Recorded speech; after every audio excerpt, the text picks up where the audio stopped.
Kajian Kitab.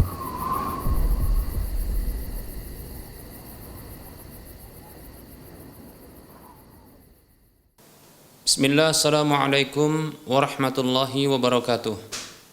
Innal hamdalillah nahmaduhu wa nasta'inuhu wa nastaghfiruh wa na'udzu billahi min shururi anfusina wa min sayyiati a'malina.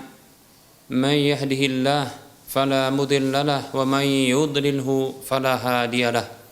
Wa asyhadu an la ilaha illallah wahdahu la syarika lahu wa asyhadu anna Muhammadan abduhu wa rasuluhu sallallahu alaihi wasallam. Qala Allah tabaraka wa ta'ala, ya ayyuhalladzina amanu taqullaha haqqa tuqatih wa la tamutunna illa wa antum muslimun. Ya ayyuhan nasu taqu rabbakumul ladzi khalaqakum min nafsin wahidah wa khalaqa minha zawjaha wa bassa minhuma rijalan katsiran wa nisaa'a. Wattaqullaha alladzi tasaaluna bihi wal arham innallaha kana 'alaikum raqiba. Ya ayyuhalladzina amanu taqullaha wa qulu qawlan sadida yuslih lakum a'malakum wa yaghfir lakum dhunubakum wa man yuti'allaha wa rasulahu faqad faza fawzan 'azima. Amma ba'd. فإن أصدق الحديث كتاب الله وخير الهدى هدى رسول الله صلى الله عليه وسلم وشر الأمور محدثاتها وكل محدثة بدعة وكل بدعة ضلالة وكل ضلالة في النار. Para pemirsa Rosyad TV dan para pendengar Radio Medan Mengaji, alhamdulillah, segala puji hanya untuk Allah. Senantiasa kita ucapkan dengan lisan-lisan kita atas semua kebaikan dan kenikmatan yang telah Allah berikan kepada kita, yang dengan memuji dan menyanjungnya itu merupakan bentuk bersyukur kepadanya, yang bila kita bersyukur kepadanya maka Allah akan tambahkan nikmat-nikmat berikutnya. Selawat serta salam tak lupa kita ucapkan untuk Nabi-Nya Muhammad sallallahu alaihi wasallam. Semoga Allah Subhanahu wa taala senantiasa memberikan keteguhan, keistiqamahan, taufik pada diri kita untuk senantiasa kita berada di atas ketaatan kepada Rasul-Nya sampai Allah mewafatkan kita. Karena sesungguhnya ketaatan kepada Rasul-Nya merupakan ketaatan kepada Allah. May yuti'ir rasula faqad ata'a Allah. Siapa saja yang taat kepada Rasul maka sungguh dia telah taat kepada Allah. Dan taat kepada Rasul itu merupakan kunci masuk surga. Kata Nabi SAW, man ata'ani dakhalal jannah. Siapa yang taat kepadaku maka ia masuk surga. Para hamba Allah rahimani wa rahimakumullah. Para hamba Allah rahimani wa rahimakumullah, kita akan lanjutkan pembahasan kitab Minhajul Muslim di bab yang kedua, masih tentang bab adab. Dan kita juga masih akan melanjutkan pembahasan adab terhadap hewan. Di antara adab terhadap hewan adalah berlaku kasihan, kasih sayang terhadap hewan tersebut.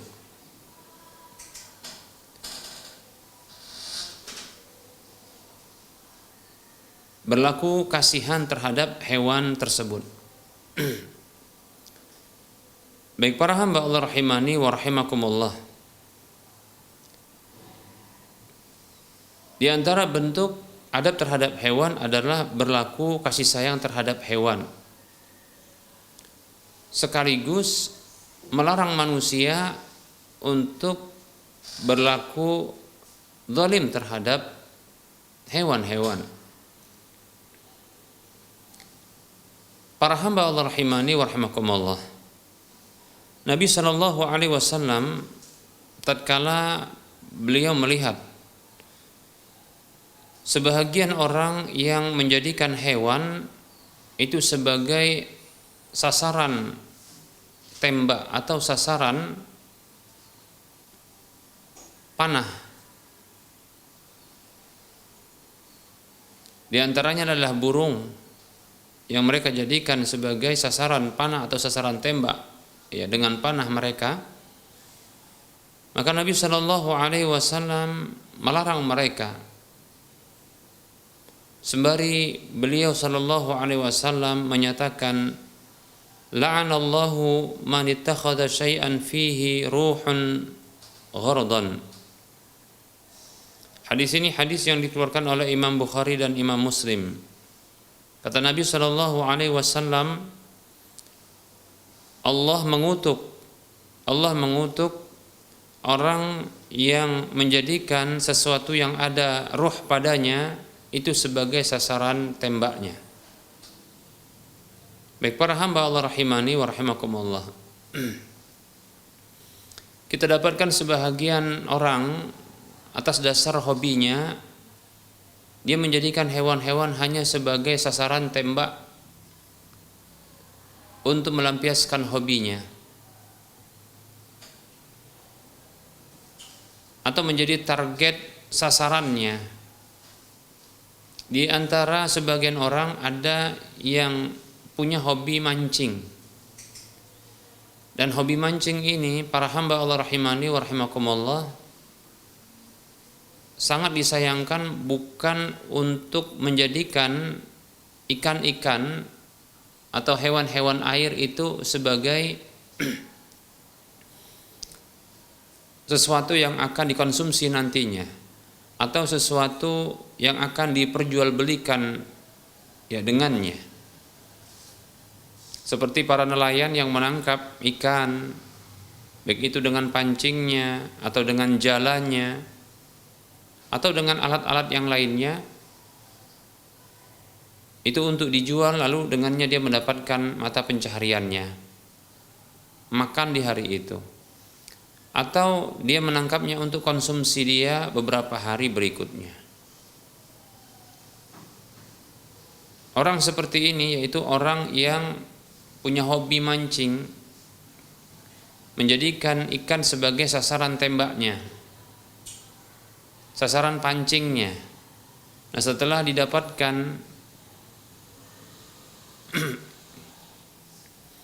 ikan tersebut dengan umpan pancingnya, yang tentunya itu melukai ya ikan tersebut, baik itu insangnya, ya mulutnya yang robek barangkali, atau bagian tubuh ikan tersebut yang terluka.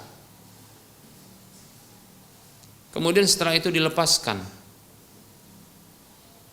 maka ketahuilah ini dikhawatirkan masuk ke dalam ancaman hadis ini. La'anallahu man ittakhadha syai'an fihi ruhun gharadan.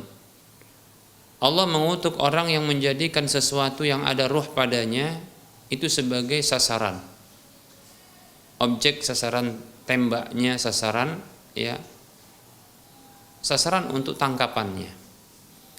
Baik, mungkin ada yang mengatakan seperti ini, "Loh Ustadz, bukankah orang yang hobi mancing itu lebih ringan ketimbang orang yang nelayan?"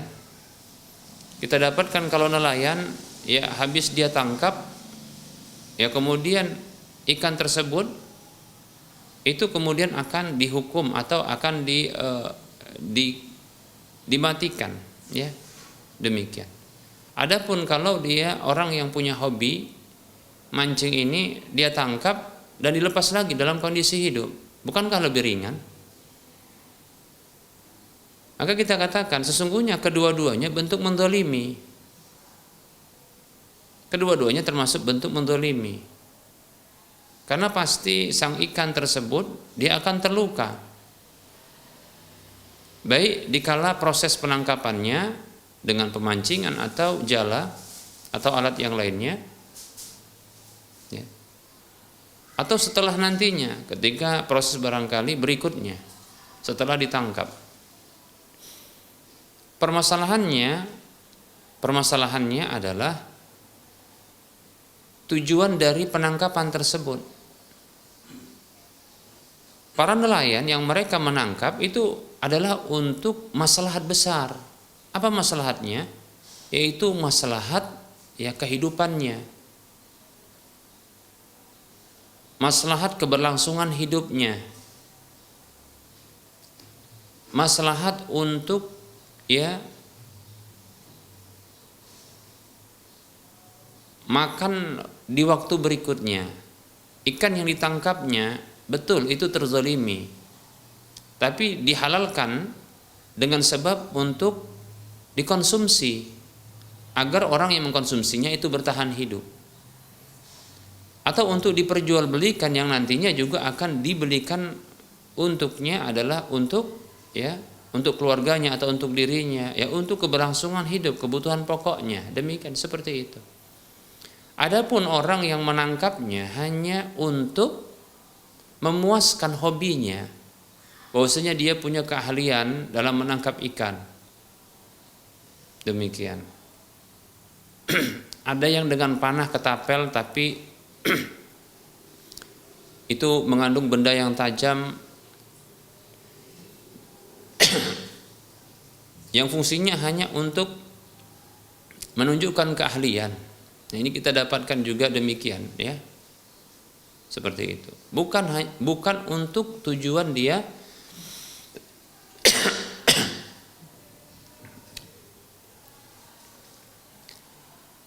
untuk menjadi mata pencahariannya.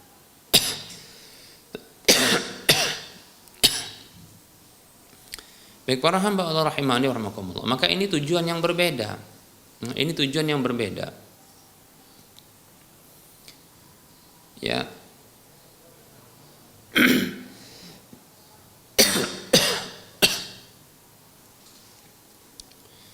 Kita katakan untuk melampiaskan hobi ini bukan satu yang urgen. Seseorang yang hobinya pun tak terlampiaskan, maka tidak mengapa. Bila dia punya hobi yang lain, maka sudah tercukupi hobi tersebut dari hobi yang lain tersebut.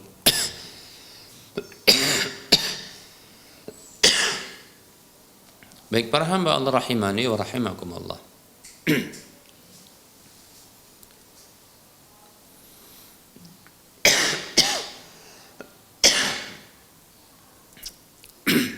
Mata pencaharian nelayan dengan menangkap ikan ini dibenarkan.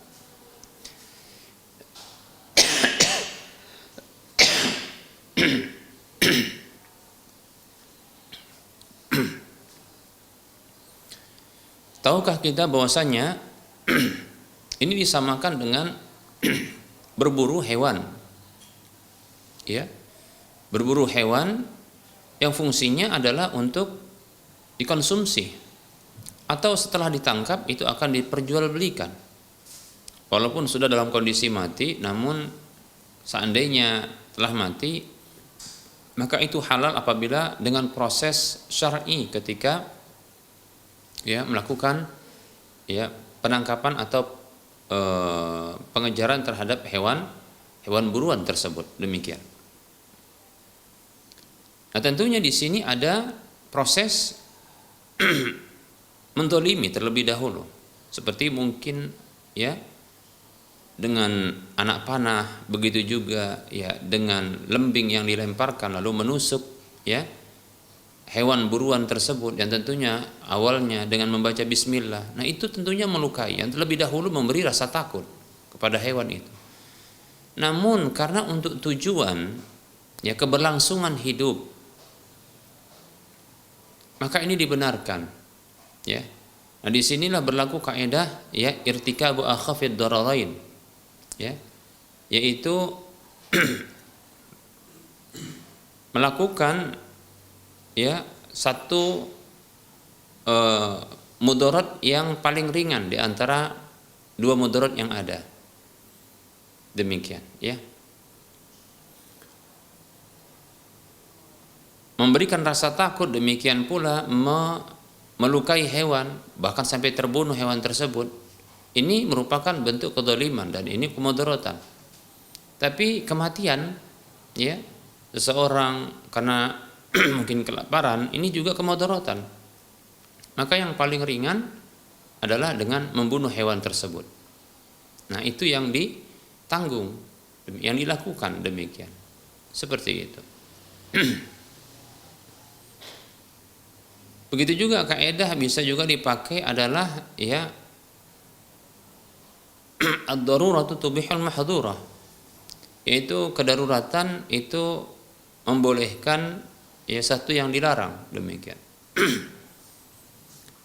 Namun memperlakukan hobi ya apabila seseorang cuma hanya melempar lembing ya untuk mengetahui kemampuannya, menjadikan hewan buruan itu sebagai sasaran tembak tanpa bermaksud untuk mengkonsumsi hewannya. Begitu nanti begitu dikenakan begitu hewan buruan tersebut terkena ya tusukan atau sasaran dari lembingnya atau panahnya, maka dibiarkan begitu saja.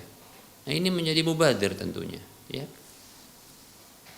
Baik para hamba Allah rahimani wa rahimakumullah, ya. Nah, ini ada larangan, ya larangan bahkan dikutuk, ya dikutuk oleh Allah Subhanahu wa taala siapa saja yang menjadikan hewan-hewan itu menjadi sasaran tembaknya, ya, sasaran lemparannya, demikian. Nah, tentunya akan menzalimi, ya. Baik para hamba Allah rahimani wa rahimakumullah. Berikutnya Nabi Shallallahu Alaihi Wasallam pernah melarang dari menahan hewan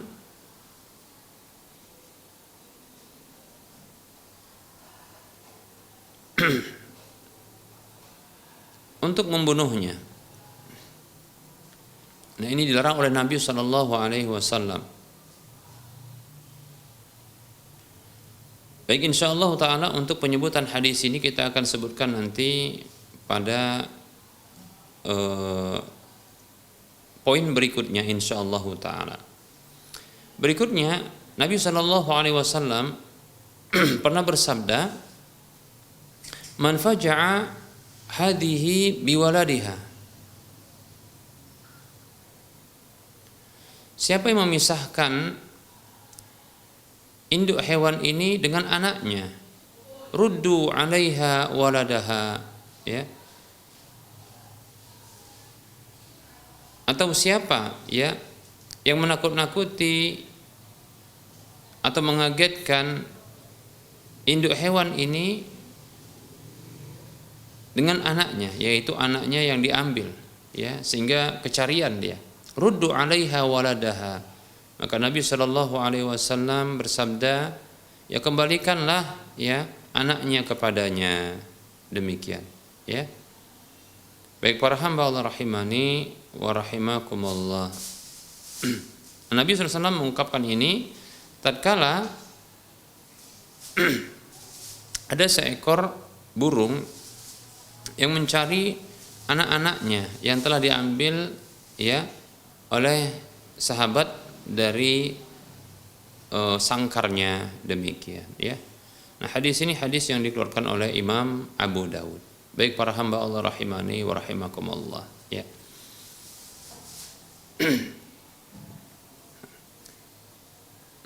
Ini perintah Nabi SAW untuk ya mengembalikan anak hewan yang sesungguhnya tidak ada keperluan ya untuk mengambil anak hewan tersebut, ya.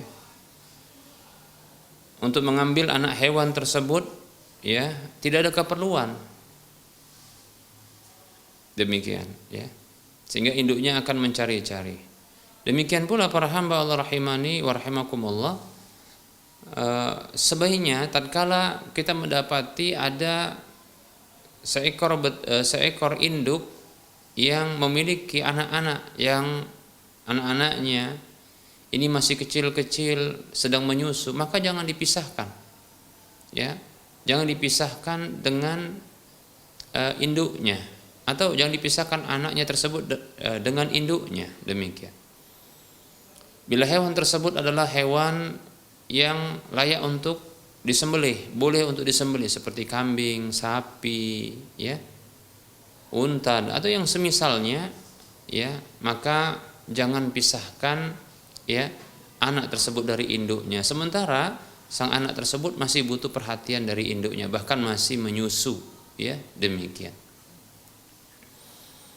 Maka jangan menyembelih induknya di waktu ya anaknya masih butuh ya susu dari ibu induknya, demikian, ya, demikian. Ini bentuk apa? Sifat rahmat kasih sayang terhadap hewan, Demikian. Seperti itu. Begitu juga kita dapatkan ada sebahagian orang yang begitu risih ya dengan kucing ya. Nah, ketika kucing ini masih bayi sudah dipisahkan dengan induknya, padahal si kucing ini masih ya minum susu dari induknya ya. Tapi sudah dipisahkan. Kita katakan sangat sedih sekali ya. Sangat menyedihkan kita katakan ya. Anak-anaknya dipisahkan dari induknya, padahal ya anak-anak tersebut masih menyusu, dia masih butuh. Kita tidak tahu apa jadinya apabila dia terpisah. Akhirnya ya kita dapatkan ada sebagian anak-anak kucing yang harus ya menahan busung lapar karena dia belum tahu, belum bisa untuk mengkonsumsi ya makanan lainnya. Lalu dia mati tersiksa. Demikian, masya Allah. Ya, mati tersiksa. Nah, kita dapatkan ini kesalahan sebahagian orang. Itu bentuk penyiksaan terhadap hewan. Ya, ya kalau hendak contohnya, memang kucing ini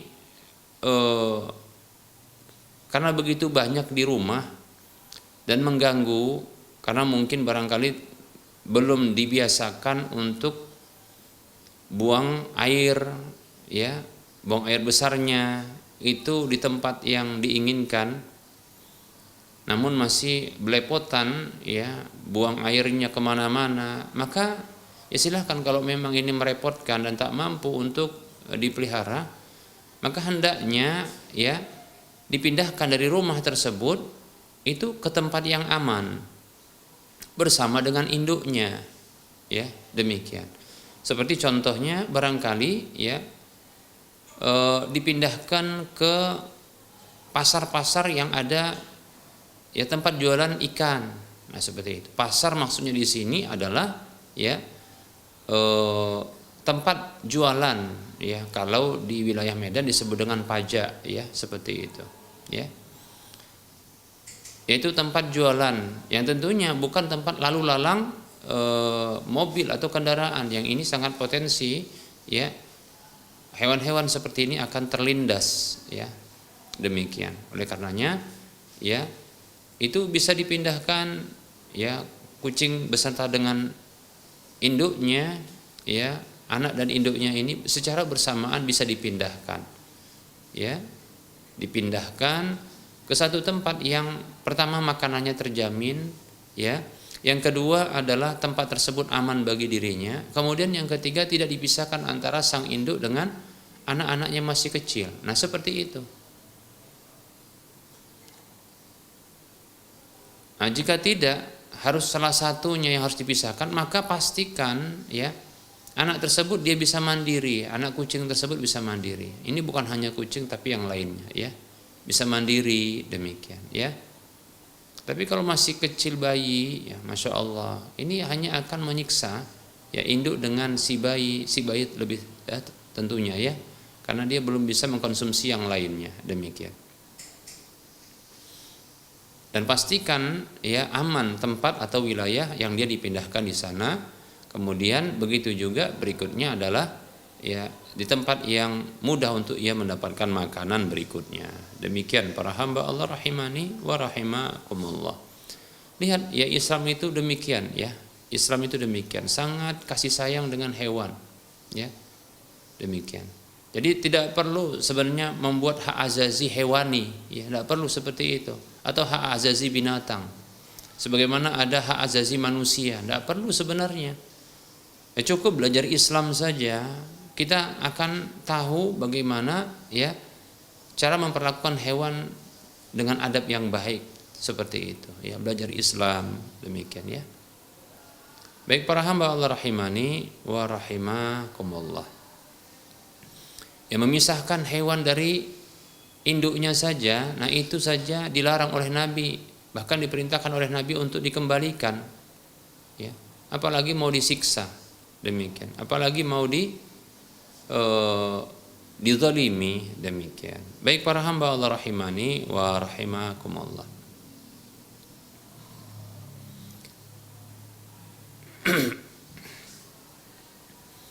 Berikutnya kita akan sebutkan ya, di antara bentuk adab terhadap hewan ya adalah memberikan ketenangan kepadanya ketika hewan itu memang layak untuk ya dibunuh atau disembelih.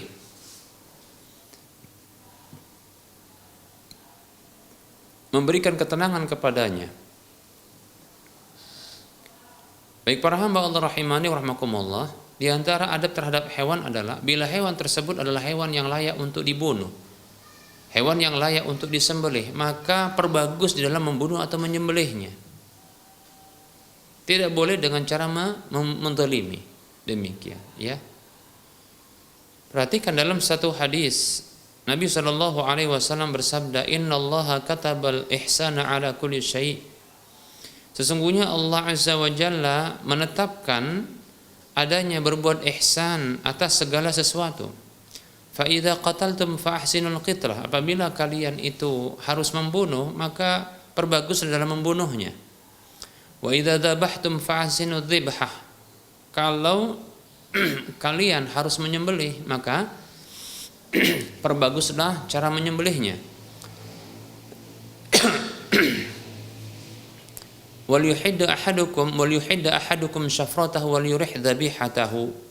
Hadis ini hadis yang dikeluarkan oleh Imam Muslim. Maka hendaklah salah seorang di antara kalian itu menajamkan alat sembelihnya dan hendaklah dia menenangkan hewan sembelihannya. Lihat, ya. Baik para hamba Allah rahimani wa rahimakumullah. Ini perintah Nabi sallallahu alaihi wasallam. Dan hukum asal perintah itu adalah wajib. Ya. Hewan apabila memang layak untuk disembelih, maka sembelih dengan cara yang bagus. Ya. Dengan cara yang bagus, itu diperintahkan. Bagaimana? Tajamkan alat sembelihnya, tajamkan. Nah, kita dapatkan orang-orang sebahagian kita ini sembrono di dalam menyembelih. Ya. Apalagi yang kita saksikan adalah ya ketika musim menyembelih yang disebut ya dengan hari menyembelih, ya itu ketika di hari raya Idul Adha dan hari tasyrik. Nah, sebagian orang alat sembelihnya ala kadarnya, alat sembelih yang biasa saja, demikian. Padahal andaikan seseorang itu ya dia membeli alat sembelih yang mahal, yang sangat tajam, sesungguhnya dia telah memenuhi sabda Nabi ini. Dia dapat pahala demikian. Karena dengan cara dia memiliki alat sembelih yang sangat tajam, yang begitu diletakkan saja ya di kulit hewan tersebut itu sudah melukai, apalagi bila ditekankan. Demikian ya, seperti itu. Maka ya dia akan terhindar dari menzalimi hewan tersebut. Demikian ya. Ya kita dapatkan ada orang ketika menyembelih ya hewan itu sampai karena kurang tajamnya dia harus menghentikan sebentar ya menyembelih tersebut padahal belum tuntas dan leher hewan tersebut sudah terluka. Ya, dia minta untuk diganti alat sembelihnya. Masya Allah. Ini menzalimi yang seperti ini, ya. Apalagi sampai dia menggesek-gesek seperti itu. Seandainya alat sembelih itu tajam, maka sekali dorong saja itu sudah sampai memutus, ya, urat-urat yang layak untuk diputus ketika menyembelih. Demikian ya. Baik para hamba Allah rahimani wa rahimakumullah. Jangan berbuat zalim, jangan berbuat dosa dan jangan mengkoleksi dosa ya. Ketika menyembelih hewan ya. Alat sembelihnya sembarangan demikian ya. Beli yang mahal. Ya alhamdulillah kita dapatkan ya. Sekarang banyak alat-alat ya sembelih yang mahal-mahal, yang tajam-tajam ya. Pastikan tajam walaupun tidak mesti mahal, tapi pastikan tajam ya. yang sampai apabila ya alat sembelih ini ya disayatkan kepada kertas ataupun plastik, ini sudah terputus ya. Padahal yang kita tahu yang seperti ini seperti gunting ya, begitu tajam ya, tapi masya Allah disayatkan begitu dia bisa sampai apa? Sampai memutusnya atau memotongnya, luar biasa kita katakan. Nah seperti ini yang kita inginkan. Jangan menyiksa hewan dengan alat sembelih yang ala kadarnya ketika menyembelih hewan tersebut ya. Baik para hamba Allah rahimani wa rahimakumullah. Begitu juga ya Rasulullah memerintahkan untuk memberikan ketenangan bagi hewan ketika menyembelih. Bagaimana bentuknya memberikan ketenangan bagi hewan ketika menyembelih? Itu dimulai dari proses awalnya. Proses awalnya. Apa proses awalnya? Ya, yaitu ketika menarik hewan atau mendatangkan hewan di tempat sesembelihan atau di tempat penyembelihan. Nah, kita katakan tempat penyembelihan. Maka pastikan dia tidak melihat teman-temannya atau hewan-hewan yang lain itu disembelih. Atau jangan sampai dia ya mencium aroma darah. Yang ini akan membuat dia brutal. Perlu diketahui para hamba Allah rahimani wa rahimakumullah, sesungguhnya hewan-hewan ya ternak ini adalah hewan-hewan yang dia ini hewan Cina. Ketika kita dapatkan dia brutal, ketahuilah ada sesuatu yang membuat dia tidak tenang. Padahal Nabi SAW perintahkan untuk membuatnya tenang. Wal yurih dzabihatahu. Dan hendaklah ya membuat tenang hewan sembelihannya. Ya. Pastikan dia tidak melihat ya hewan yang lain itu disembelih. Pastikan dia tidak mencium aroma darah. Ya. Pastikan juga tidak dilihat olehnya hewan-hewan yang lain itu sedang disayat-sayat. Mungkin ada sebahagian yang kita dapatkan di tempat penyembelihan, seperti contohnya ketika ya hari raya Idul Adha. Memang tidak dilakukan ya penyembelihan di hadapan hewan yang lain. Karena dia berproses. Tapi kita dapatkan ada hewan yang lain yang sedang digantung, disayat, diputus lehernya, ya, disayat-sayat dagingnya begitu. Lalu memasuki proses berikutnya penyembelihan. Nah, hewan yang ini mau disembelih dilihat temannya sudah disayat-sayat. Nah, ini semakin membuat dia beringas, itu tidak tenang. Demikian. Belum lagi ketika menariknya dengan apa? Dengan kasar, demikian. Padahal ini hewan jina, ini kesalahan. Ini telah tidak membuat tenangnya hewan tersebut, ya. Makanya pantas hewan tersebut dia beringas, ya, seperti itu.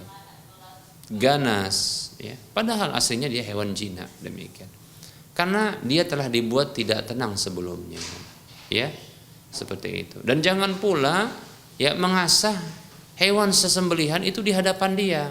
Oh, ini membunuh dia, ya, 2 kali nantinya, kan begitu. Di awal dia sudah perasaannya terbunuh, kan begitu. Kemudian begitu disembelih ya terbunuh lagi dia. Baik para hamba Allah rahimani wa rahimakumullah. Nah, ini adab yang harus diperhatikan. Ya. Oleh karenanya hendaknya memisahkan 3 hal. Pertama adalah tempat sesembelihan. Kemudian yang kedua adalah ya tempat hewan yang sudah disembelih. Ya, jadi tempat penyembelihan itu dipisahkan dengan ya tempat tempat penyincangan. Nah, seperti itu. Kemudian berikutnya adalah tempat berkumpulnya hewan-hewan ini. Nah, seperti ini 3 hal yang harus dipisahkan. Dan jangan saling ya melihat ya satu dengan yang lainnya ketika disembelih. Jadi ketika hewan ini dipisahkan, ya ngantri begitu, maka ini di tempat yang terpisah, tempat berkumpulnya, tempat ngantrinya ini terpisah. Maka satu-satu hewan tersebut itu disembelih di tempat yang terpisah pula. Jadi satu hewan dibawa ke tempat penyembelihan, nah begitu.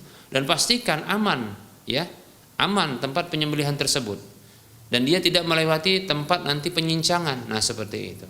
Sudah ketika dibawa begini, dan pastikan juga tempat penyembelihan itu tidak ada darah, tidak ada aroma darah, tidak ada penyembelihan sebelumnya. Kalaupun ada penyembelihan, ya, maka dibersihkan dan dia tidak melihatnya, demikian. Jadi begitu nanti dia datang itu bersih, tidak ada darah, ya, tidak ada hewan yang sedang disembelih temannya, nah begitu. Dan dia tidak melihat ya hewan-hewan yang lain yang sudah disembelih itu dicincang-cincang. Seperti itu. Insya Allah Ta'ala ini akan aman.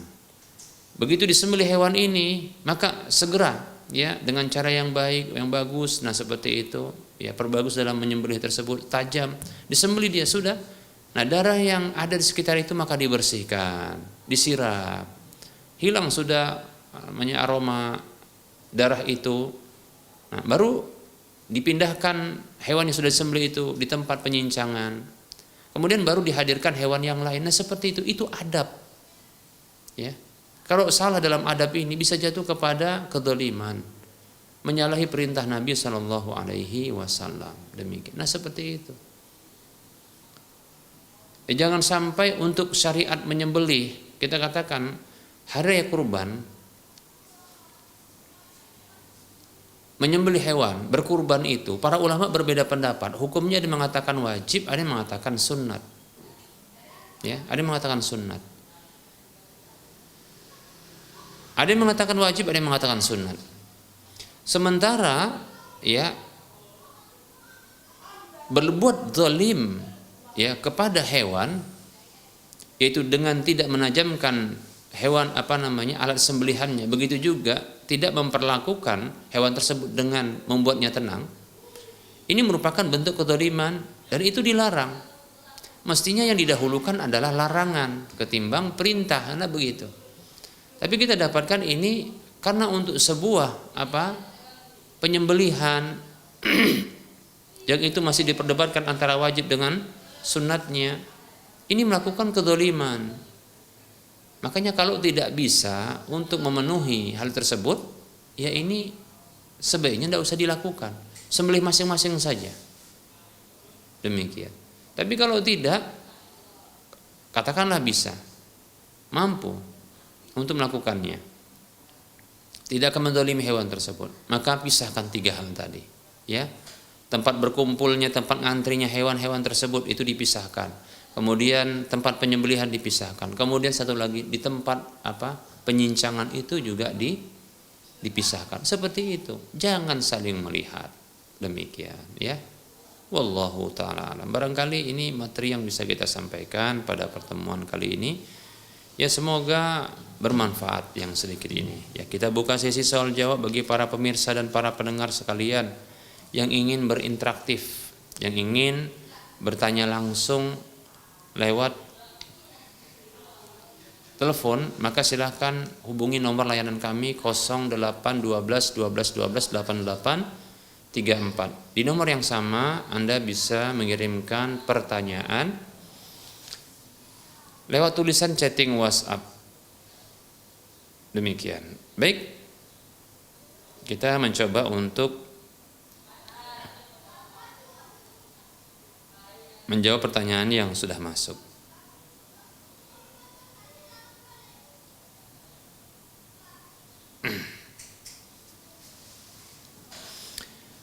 Bismillah, assalamualaikum.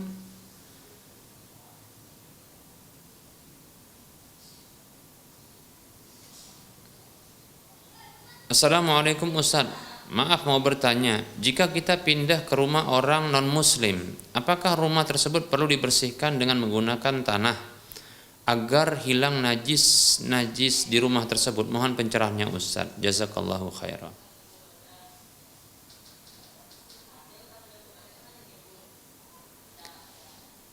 Waalaikumsalam warahmatullahi wabarakatuh. Ya tentunya dilihat ya orang yang non muslim tersebut atau orang kafir tersebut, apakah dia memelihara hewan anjing ataukah tidak. Ya. Kalau dia tidak memelihara hewan anjing, maka tidak perlu untuk melakukan ya pembersihan rumah dengan cara ya menyiramkan 7 kali air, kemudian baru dengan sekali tanah. Maka tidak perlu demikian kalau dia tidak kalau tidak memelihara anjing, demikian. Ya cukup saja ya membersihkannya ya, karena tentunya ya rumah yang didiami lama tentunya itu kotor lah, butuh untuk dibersihkan. Ya cukup ya disapu kemudian dipel, nah seperti itu. Ya kalau mungkin sedikit ragu ya silahkan saja, barangkali mungkin mereka orang-orang kafir tidak perhatian dengan najis, maka silakan barangkali bisa disiramkan ya air, kemudian tinggal didorong airnya dengan alat pendorong air. Nah seperti itu, cukup sekali saja, demikian.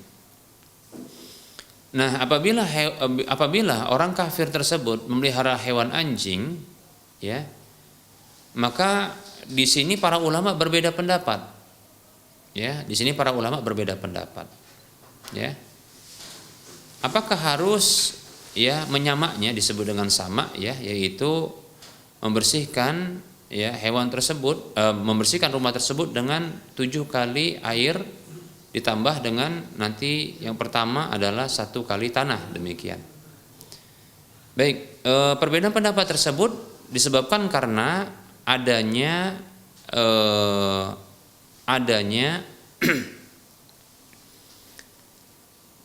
pendapat yang mengatakan bahwa kewajiban untuk membersihkan ya najis anjing apabila air liur anjing itu terkena bejana saja. Adapun di luar itu maka tidak wajib untuk diperlakukan sama seperti yang sudah dijelaskan. Demikian ya.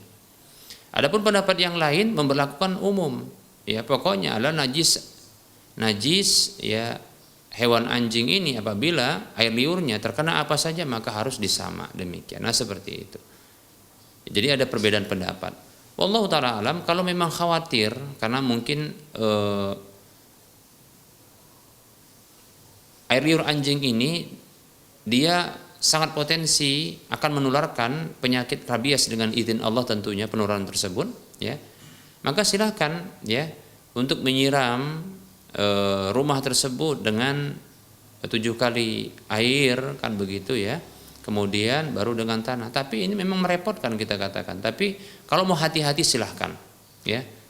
Tapi kalau ada orang yang membatasi dengan cukup ya menyiramkan air ya, kemudian plus dengan hanya alat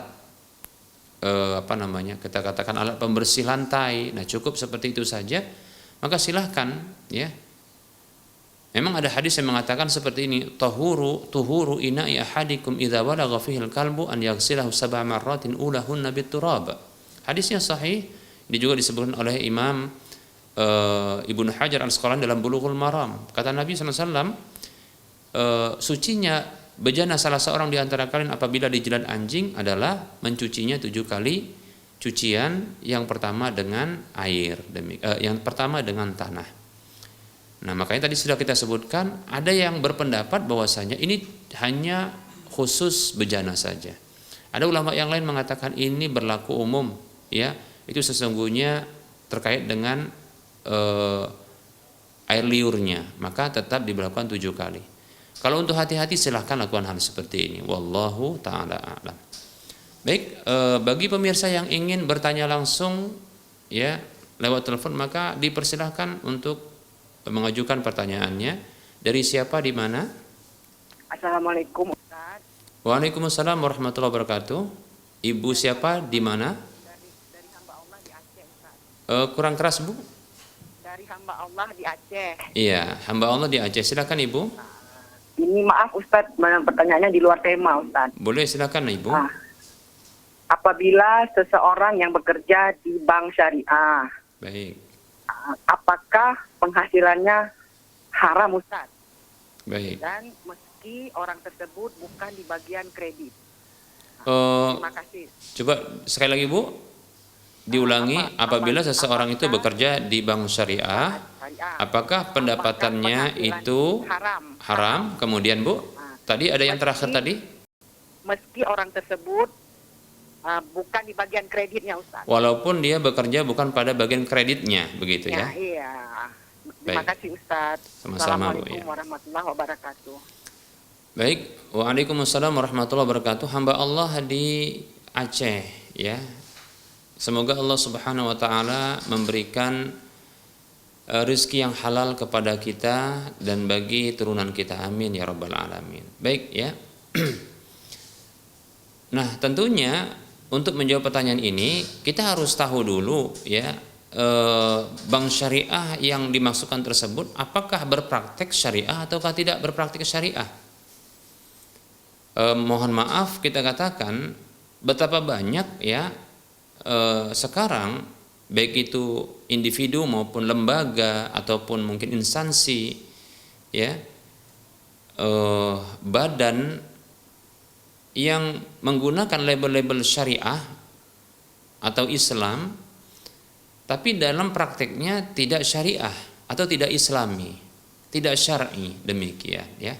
Ya, saya sendiri tidak mengetahui bank syariah yang dimaksud. Kemudian saya juga seandainya pun diberitahu, saya juga tidak mengetahui bank syariah tersebut apakah dia berpraktek sesuai dengan syariah ataukah tidak.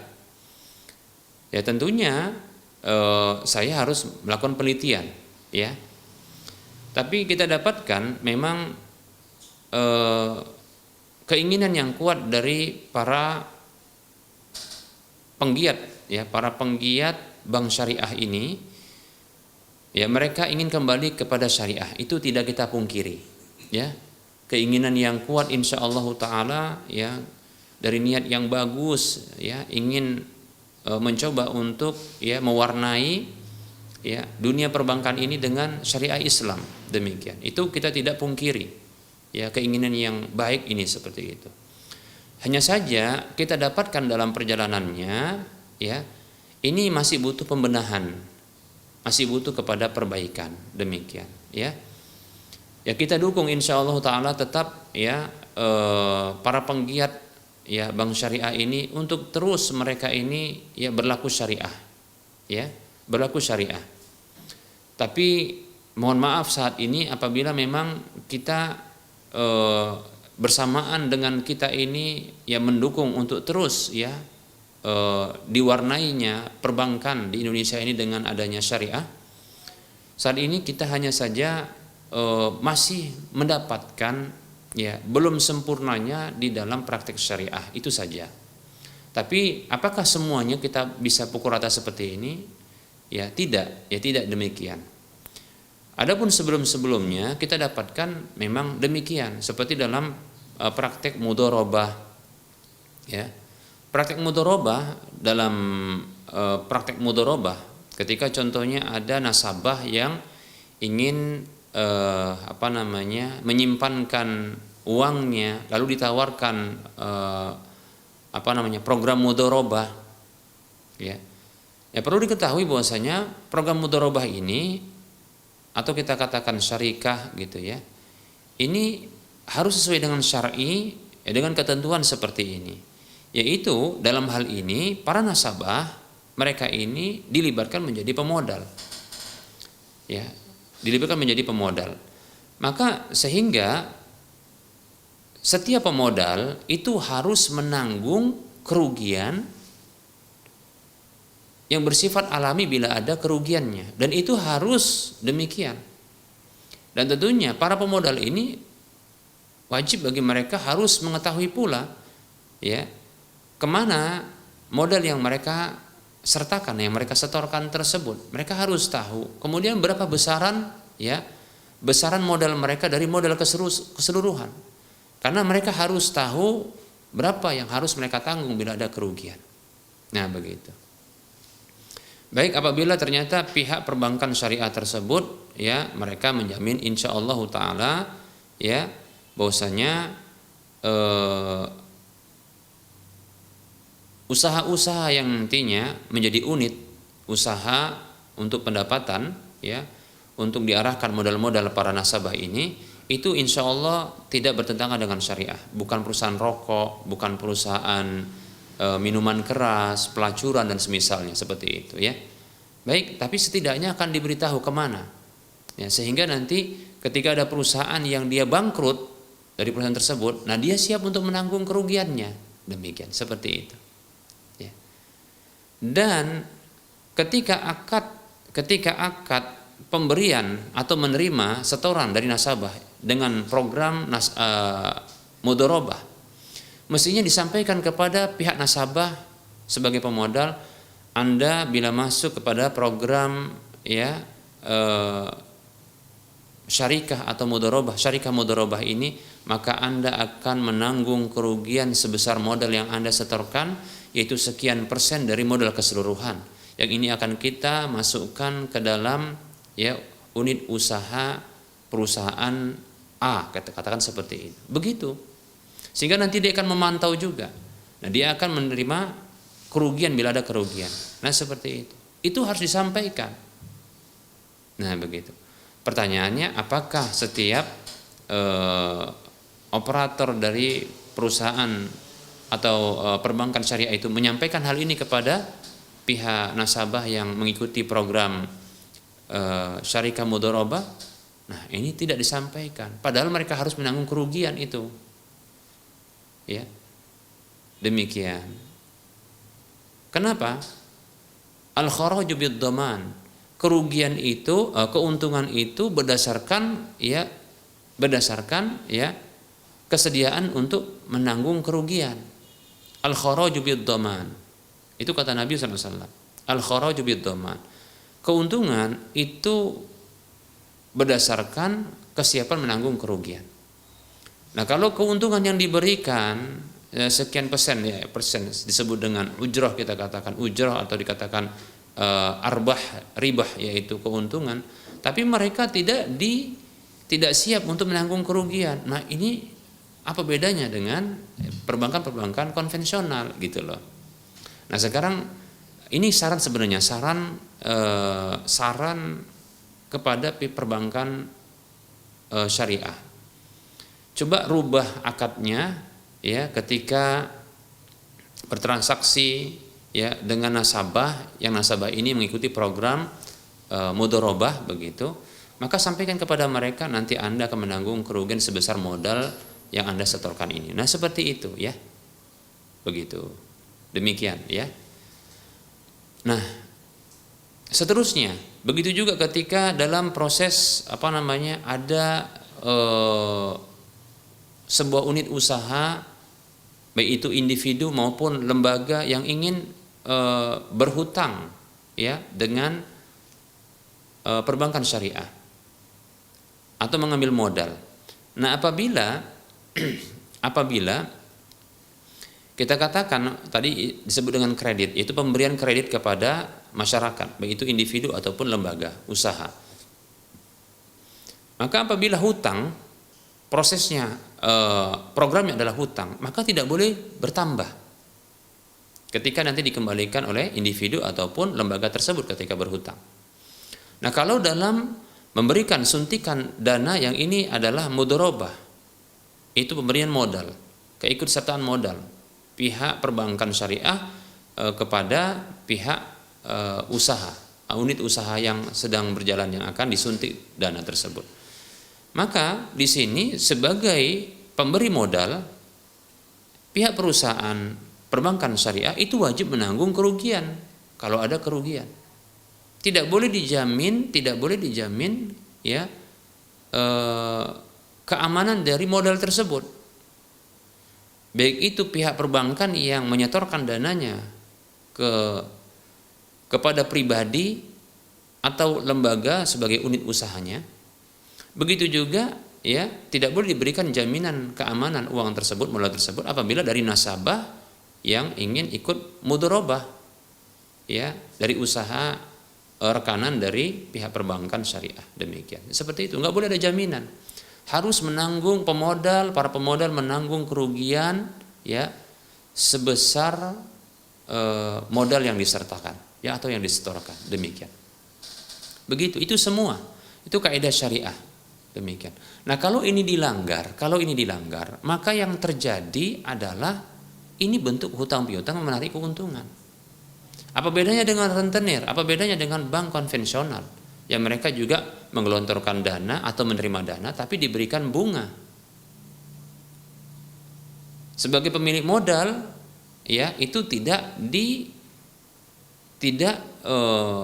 disiapkan mereka untuk menanggung kerugian. Tidak siap mereka menanggung kerugian. Ini salah. Demikian ya. Nah, saya tidak tahu ya perbankan syariah yang dimaksudkan, apakah perbankan syariah tersebut menerapkan hal ini ataukah tidak. Sehingga saya pribadi belum bisa menjawab pertanyaan ibu ini. Cuma saya hanya memberikan bentuk pencerahan ya. Bentuk pencerahan. Maka saya berikan seperti ini penjelasan. Bila perbankan syariah tersebut tidak menggunakan konsep syar'i, contohnya dalam pengkreditannya, ya, yaitu memberikan dana sebagai permodalan kepada pihak luar, ya, tapi ternyata tidak siap untuk menanggung resiko kerugian, maka ini tentunya seperti bank konvensional atau seperti rentenir. Atau begitu juga ketika pihak nasabah yang ingin menyetorkan uangnya lalu dimasukkan dan disebutkan mengikuti program mudharabah, ya. Namun ternyata pihak nasabah tidak siap untuk menanggung kerugian tapi tetap diberikan keuntungan, fee ujrah atau yang semisalnya. Maka ketahuilah ini adalah sama dengan rentenir, sama dengan perbankan konvensional. Maka bekerja di dalamnya itu sama saja.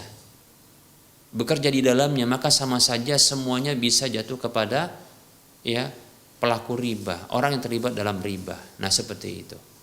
Kalau memang demikian ya bank perbankan syariahnya.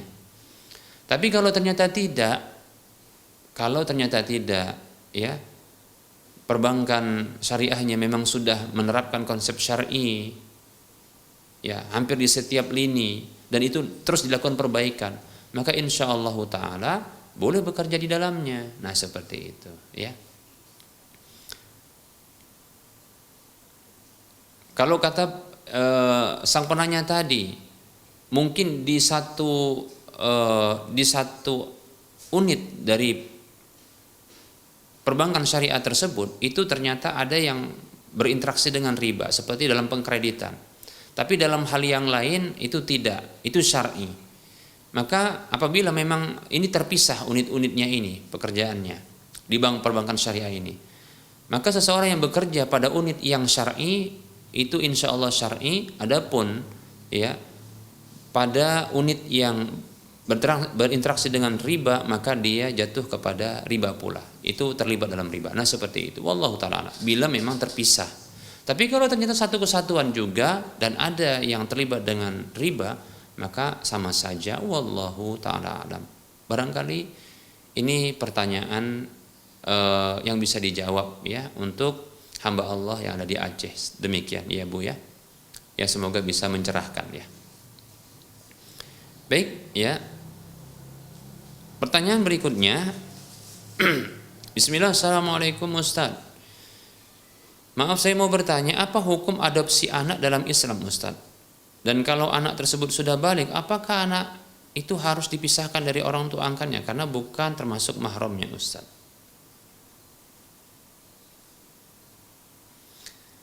Waalaikumsalam warahmatullahi wabarakatuh. Hukum mengadopsi anak dalam Islam, hukumnya boleh.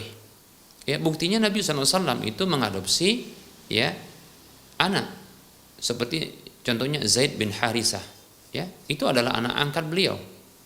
Demikian. Nabi sendiri sebagai contohnya, ya beliau mengangkat seseorang menjadi anak. Hanya saja ada beberapa hal yang harus diperhatikan. Pertama adalah ya tidak boleh menisbatkan anak tersebut kepada orang tua angkatnya dengan diganti nama.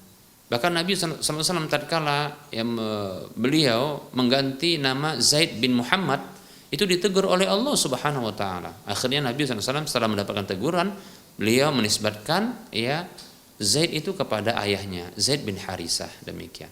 Nah, seperti itu.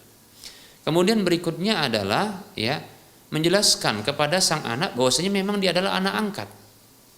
Ya. Apa fungsinya? Fungsi yang pertama agar dia nanti mengetahui ya aturan Islam di dalam interaksi dengan orang tua angkatnya, demikian. Kemudian yang kedua, agar dia nanti bisa ya tanpa sungkan untuk berbakti kepada orang tua kandungnya. Nah, itu dia ya. Ini yang penting juga disampaikan. Kemudian berikutnya ya, setelah si anak mengetahui bahwasanya dia adalah anak angkat, ya, maka tentunya ini agar dia bisa memantaskan diri, ya, memantaskan diri di keluarga orang tua angkatnya. Jadi pertama adalah jangan sampai dia menganggap bahwasanya dia adalah ya bahagian dari, dia adalah anak kandung dari orang tua angkatnya. Sehingga pertama dikhawatirkan nanti dia akan ya merasa bahwa dia memiliki hak atas harta orang tua angkatnya dari sisi warisan.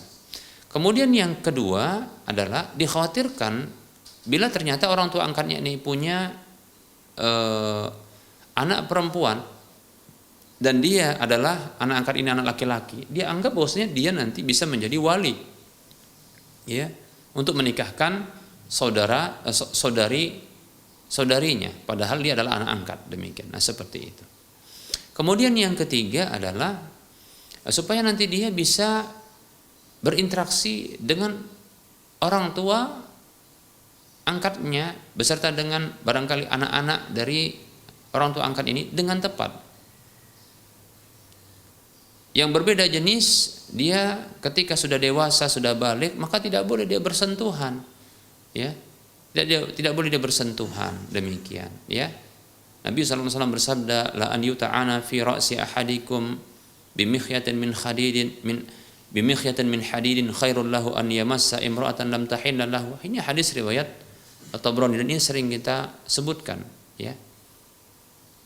Hadis ini, sungguh ditusuknya pada kepala salah seorang di antara kalian dengan pasak dari besi itu lebih baik baginya ketimbang dia menyentuh wanita yang tidak halal baginya, demikian. Nah, seperti itu.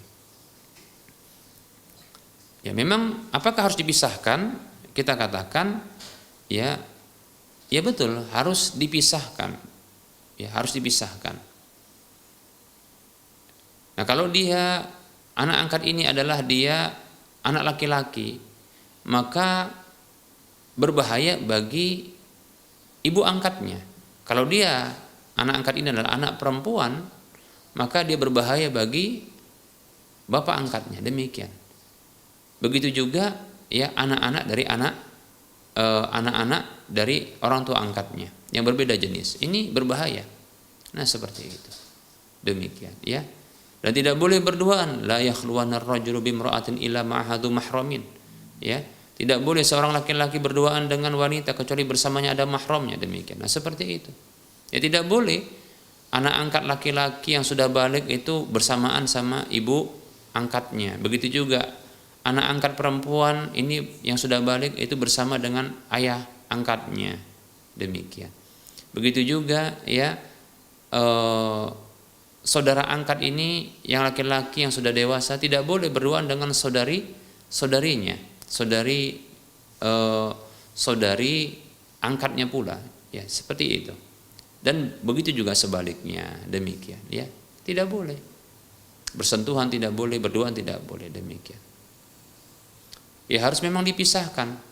Ya, contohnya dimasukkan ke pesantren, nah itu sudah. Tapi ketika balik ini yang juga agak sulit. Makanya semenjak awal dijelaskan, demikian. Dan ada sebenarnya cara semenjak awal, cara ketika mengadopsi anak angkat ini ketika masih baligh, ketika masih kecil, ya, di usia barangkali masih usia menyusu, ya.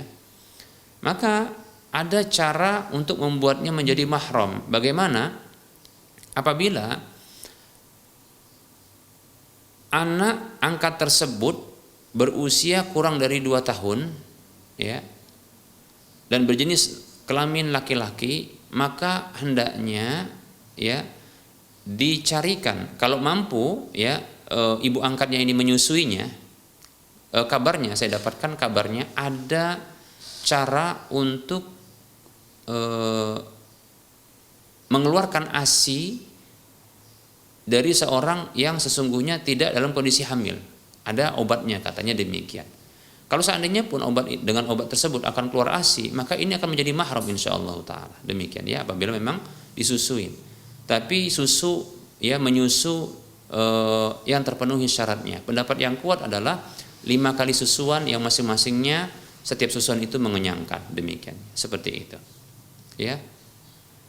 Kalau memungkinkan, ya, ibu angkatnya ini menyusui bayi laki-laki tersebut, maka silahkan anak laki-laki angkatnya ini, ya, bisa dengan obat atau dengan ketika dia mungkin juga sedang memiliki ASI, atau dengan saudari-saudari perempuannya,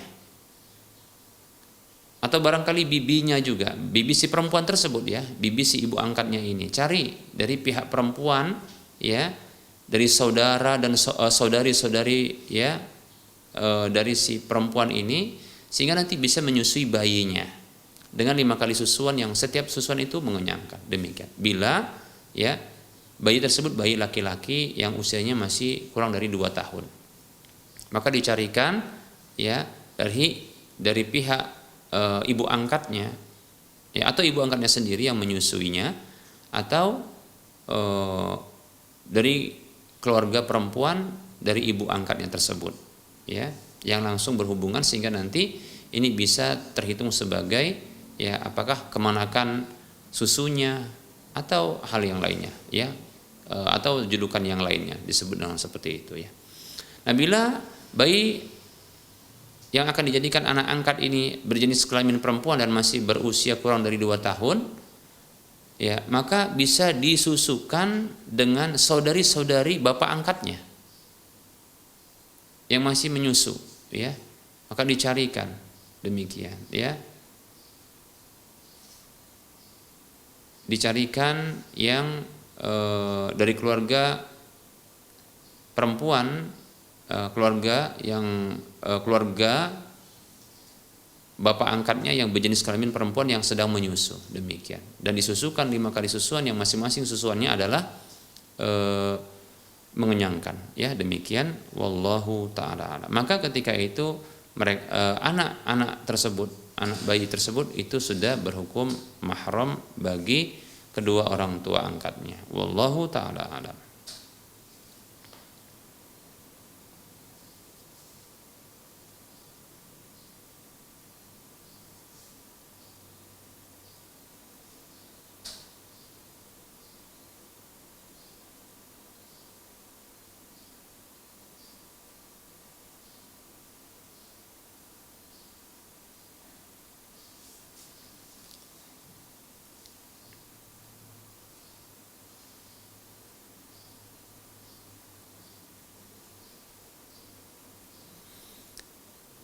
Baik, ada pertanyaan, ya, bagaimana Al-Quran yang dijadikan sebagai kitab dengan 30 juz, apakah ini terhitung bid'ah?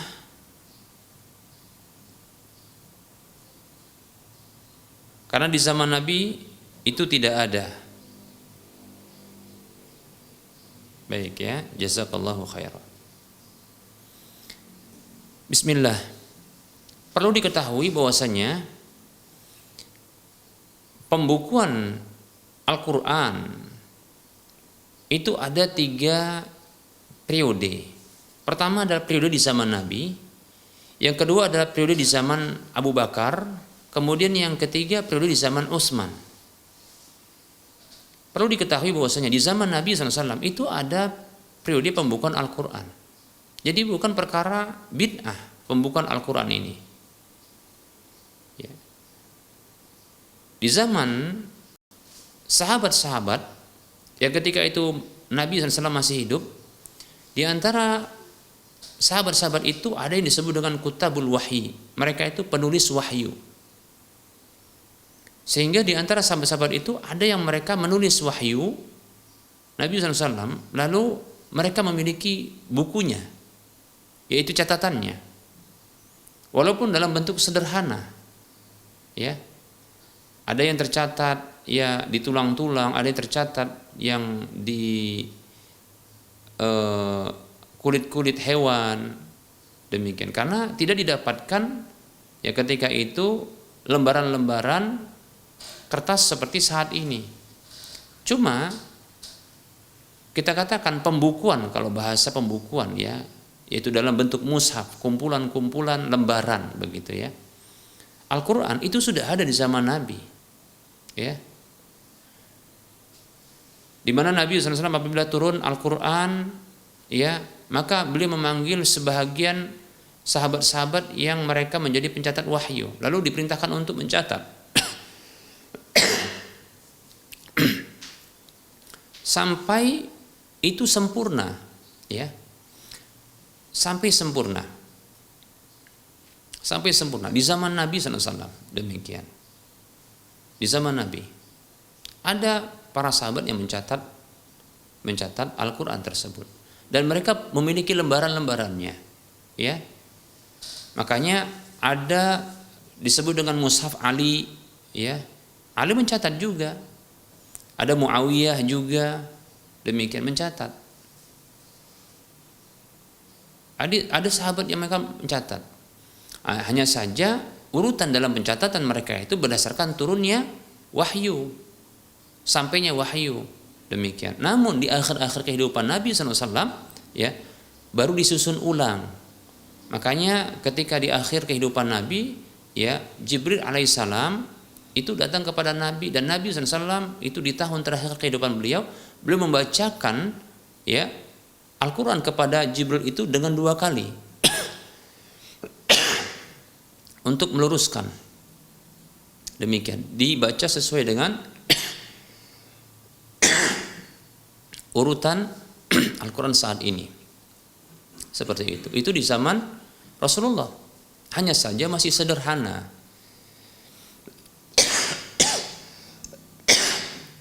Ada yang dalam catatan-catatan kulit, artefak, ya.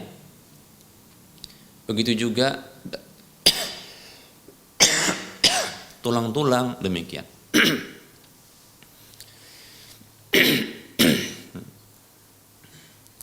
Di zaman Abu Bakar maka disusun Al-Quran tersebut berdasarkan dialek Quraisy. Ya, berdasarkan dialek Quraisy.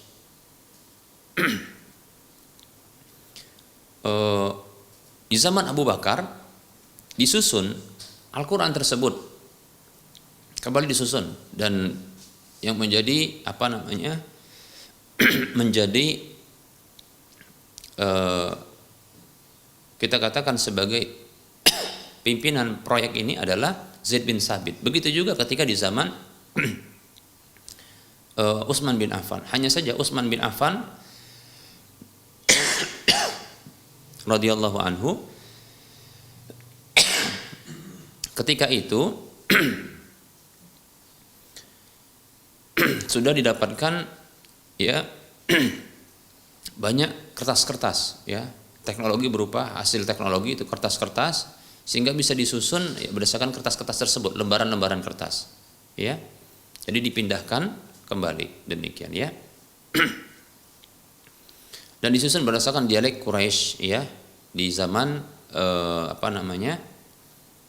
Utsman bin Affan. Baik, jadi bukan perkara bid'ah, ya, perlu diketahui bukan perkara bid'ah, ya. Bahkan, ya, di zaman Nabi SAW, ya, Al-Quran itu disebut dengan Alkitab. Alkitab itu artinya al-maktub, sesuatu yang ditulis, ya, sesuatu yang ditulis. Disebut dengan kitab, Alkitab, dikarenakan al-maktub, sesuatu yang ditulis, dan dia dalam, ya, dalam tulisan yang tersusun. Ya, demikian. Jadi bukan perkara bid'ah. Nah, ini enggak diketahui oleh sebagian orang. Ya. Makanya bagi orang yang memahami tentang penulisan atau pembukuan Al-Qur'an tersebut, ya mereka akan sadar bahwasanya ternyata di zaman Nabi pun ternyata terjadi pembukuan Al-Qur'an. Hanya saja masih dalam bentuk klasik, ya. Dan itu ada di beberapa tangan sahabat-sahabat, demikian. Zaid bin Sabit sendiri, begitu juga Ali radhiyallahu an, begitu juga Muawiyah, ya, bin Abi Sufyan dan yang lainnya, demikian. Wallahu taala a'lam.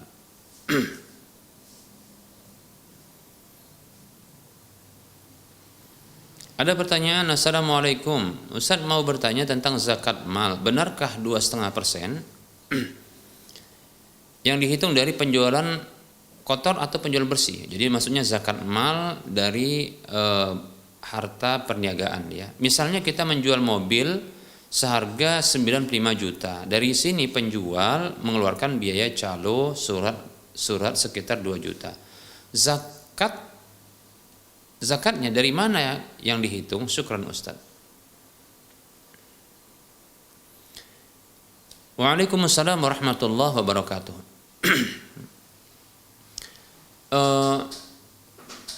Zakat perniagaan, ya tentunya ini apabila perniagaan ini dilakoni oleh seorang pedagang mobil, ya, ini dengan berterusan sifatnya, bukan sekali saja tapi berterusan, demikian, ya. Begitu juga contohnya pedagang lahan, ya, bukan hanya mobil, ya, lahan. Apabila memang ini ditekuni seterusnya, ya, maka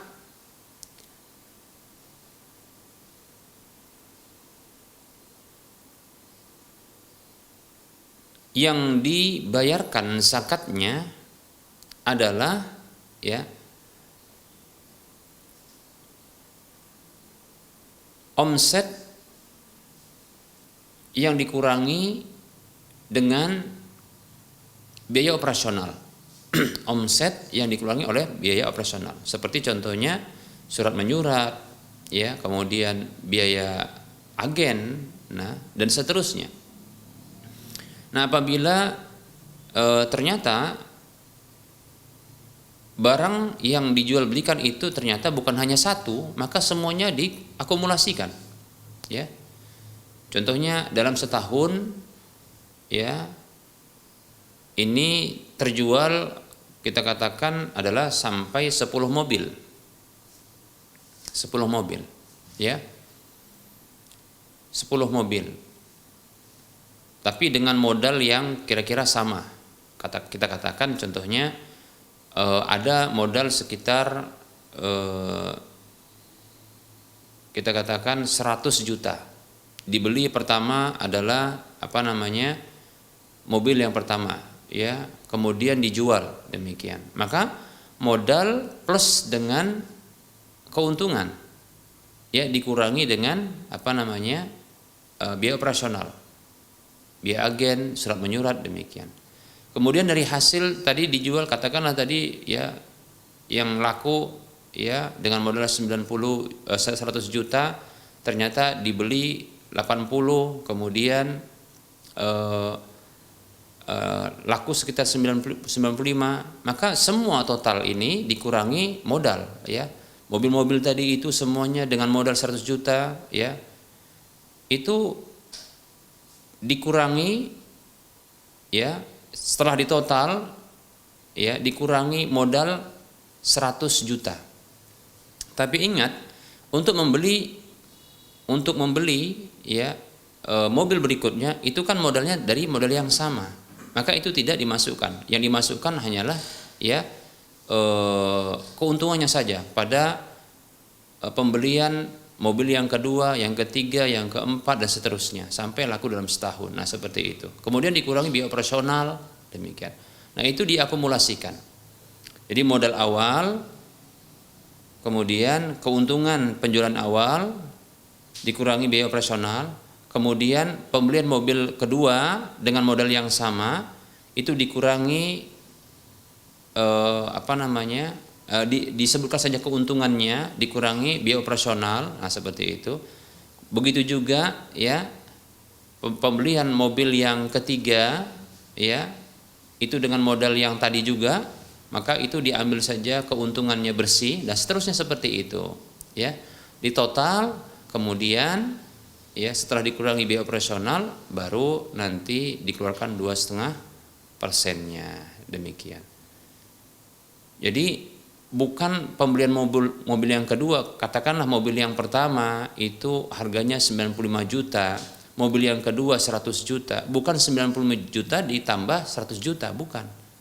Kenapa? Karena modal untuk pembelian mobil yang kedua dan seterusnya itu dari modal yang awal, maka itu yang dikeluarkan. Nah seperti itu, tidak termasuk, diambil saja keuntungannya. Jadi untuk pembelian mobil yang kedua atau penjual mobil yang kedua sampai seterusnya itu dikurangi modal yang tadinya, atau diambil saja keuntungan bersihnya setelah dikurangi ya, setelah dikurangi biaya operasional. Nah dengan pembelian ya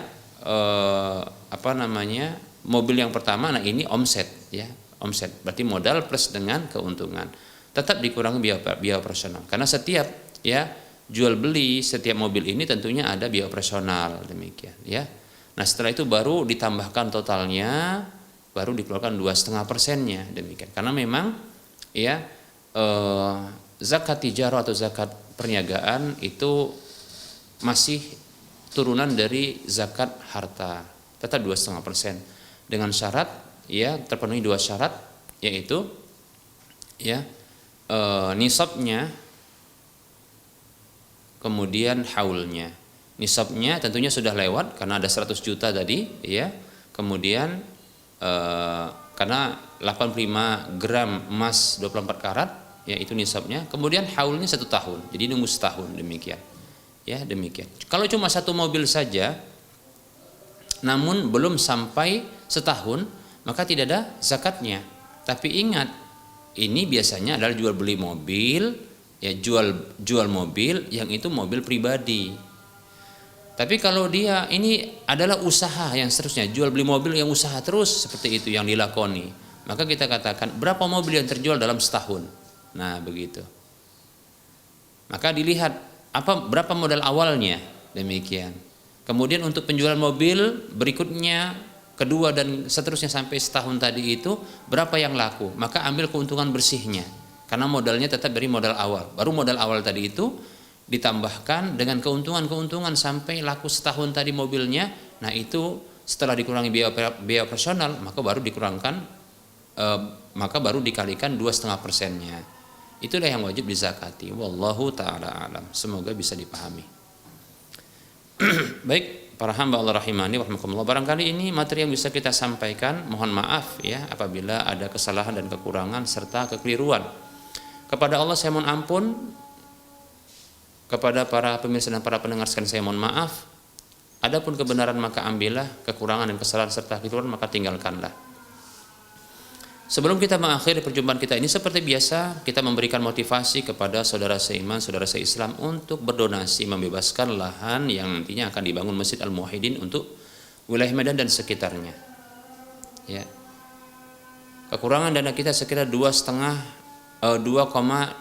sekian miliar rupiah. Anda masih punya peluang yang banyak untuk bisa berdonasi dan memiliki aset akhirat yang minimal pahalanya adalah 700 kali lipatnya, yang akan terus mengalir pahalanya walaupun telah tiada saat dimanfaatkan ya sedekah jariah tersebut. Silahkan salurkan infak dan sedekah jariah Anda ke nomor rekening berikut ini: Bank Syariah Mandiri atau Bank Syariah Indonesia di nomor 7127485555 atas nama Yayasan Lajnah Dakwah Medan kode bank 451. Dan Anda bisa melihat info ini di layar kaca Anda. Semoga Anda termotivasi dan semoga bermanfaat. Mohon maaf atas segala kekeliruan. Kita ketemu lagi di lain kesempatan. Wassallallahu ala Muhammad wa ala alihi wa ashabihi ajma'in. Subhanakallahumma wa bihamdika asyhadu an la ilaha illa anta astaghfiruka wa atubu ilaika. Walhamdulillahirabbil alamin. Wassalamualaikum warahmatullahi wabarakatuh.